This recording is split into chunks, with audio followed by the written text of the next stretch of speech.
Байнгын орны эрхэмдэр улсын хурлын гишүүдээ Монгол Улсын засгийн газраас боловсруулж улсын хурл дүргэн мэдүүлсэн хот тосгоны эрх зүйн байдлын тухай хуулийг дагаж мөрдөх журмын тухай хуульд өөрчлөлт оруулах тухай хуулийн төслийг танилцуулж байна. Монгол Улсын үндсэн хуульд 2019 онд оруулсан нэмэлт өөрчлөлтөөр хот тосгоны өөрийн удирдлага зохион байгуулалтын эрх зүйн үндсийг хуулиар тогтоох, мөн хот тосгонд засаг захиргаа нутаг дэвсгэрийн нэгжийн зарим чигүүргийг шилжүүлэх асуудлыг улсын хурл шийдвэрлэхээр зохицуулсан. Энэхүү үндсэн хуулийн зохицуултыг хэрэгжүүлэх зорилгоор улсын хурлаас 2024 оны 6 дугаар сарын 5-ны өдөр хот тосгоны эрх зүйн байдлын тухай хууль шинжилсэн найруулгыг баталж, мөн өдрийн хот байгуулах тухай 72 дугаар тогтооллоор улсын зэрэгэлдээ 6, орон нутгийн зэрэгэлдээ 43, дагуул 4 хот байгуулахаар шийдвэрлэсэн. Хот тосгоны эрх зүйн байдлын тухай хууль нь Монгол Улсын хот суурин газрын хөгжлийг зөвхөн засаг захиргааны зохион байгуулалтын өрөөнд бус улсын болон бүс нутгийн хөгжлийн бодлоготой уялдуулан эдийн засаг, дэд бүтц, хөрөнгө оруулалт, үйлдвэрлэл, үйлчлэгээний төв болон хөгжүүлэх эрх зүйн үндсийг бүрдүүлж байгаагаар онцлогоо ач холбогдолтой юм а. Өөрөөр хэлбэл энэ хууль нь бүс нутгийн хөгжлийг зөвхөн аймаг, сумын төвшөнд хязгаарлахгүйгээр тухайн бүс нутгийн таталцлын төв, хүн амын төвлөрлөл, үйлдвэрлэл, худалдаа үйлчилгээ, тээвэр логистик, инженерийн дэд бүтцийн зангилаа болгон хөгжүүлэх боломжийг нээх юм а. Ингэснээр төрийн үйлчилгээ иргэдэд ойртож, хөрөнгө оруулалт тодорхой төвүүдэд чиглэж, бүс нутгийн эдийн засгийн түвшил нэмэгдэх, Улаанбаатар хотын хэт төвлөрлөлийг сааруулах, орон нутагт амьдрах, ажиллах, хөрөнгө оруулалтын нөхцөлийг сайжруулах төрийн бодлогын чухал суурь бүрдэх юм а.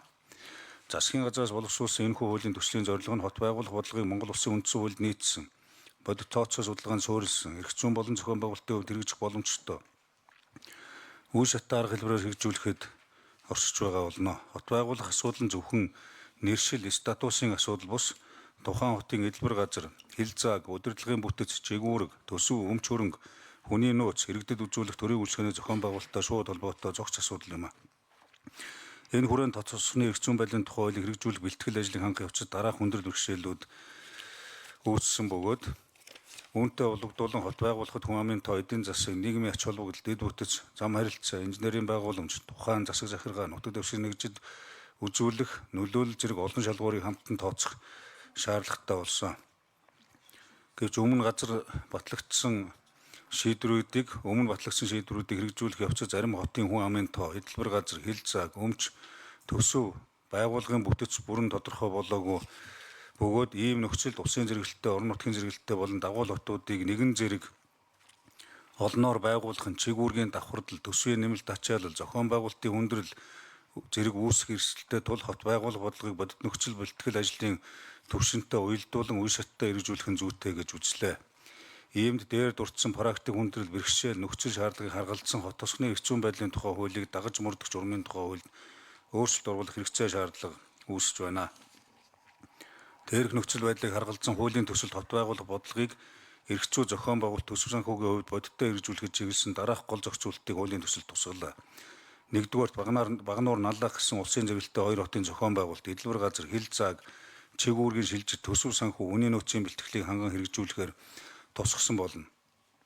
Харин орон нутгийн зэрэгэлдээ болон дагуул хотуудын асуудлыг дээрх хотуудын хэрэгжилтийн явц, үр дүн, туршлага, гарсан хүндрэл, тэдгээрийг шийдвэрлсэн байдал, арга замд үндэслэн дараагийн шатанд үе шаттайгаар хэрэгжүүлэхээр тооцож байна. Энэ зорилгоор хот байгуулах тухай улсын хурлын 2024 оны 72 дугаар тогтоолын улсын болон орон нутгийн зэрэгэлттэй болон дагуул хот байгуулахтай холбоотой холбогдох зохицуултыг хүчингүй болсон тооцоогоор улсын хурлын тогтоолын төслийг боловсруулсан. 2. Чигүүргийн давхардал, хариуцлагын зааг ялгааг тодорхой болгох зорилгоор шилжилтийн үеийн зохицуултыг мөн тусгалаа. Тодорхойлбол улсын зэрэгэлдээ хотын зөвлөл, захирагч хуулийн дагуу сонгогдох хүртэл хугацаанд тухайн дүүргийн иргэдийн төлөөлчдийн урал болон засаг дарга нь хотын зөвлөл, захирагчийн чигүүргийг хэрэгжүүлэхээр хуулийн төсөл тусгалаа.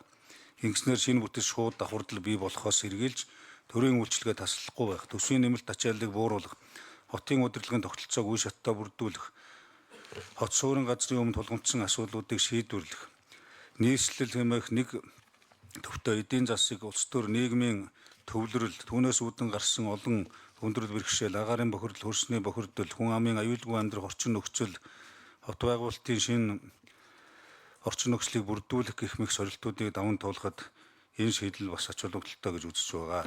Хуулийн төсөл батлагдсанаар хот тосгоны эрх зүйн байдлын тухай хуулийг бодит нөхцөлд нийцүүлж, зохион байгуулалтын бэлтгэлтэйгээр үе шаттай хэрэгжүүлэх хэрэгцээ үндэс бүрдэнэ.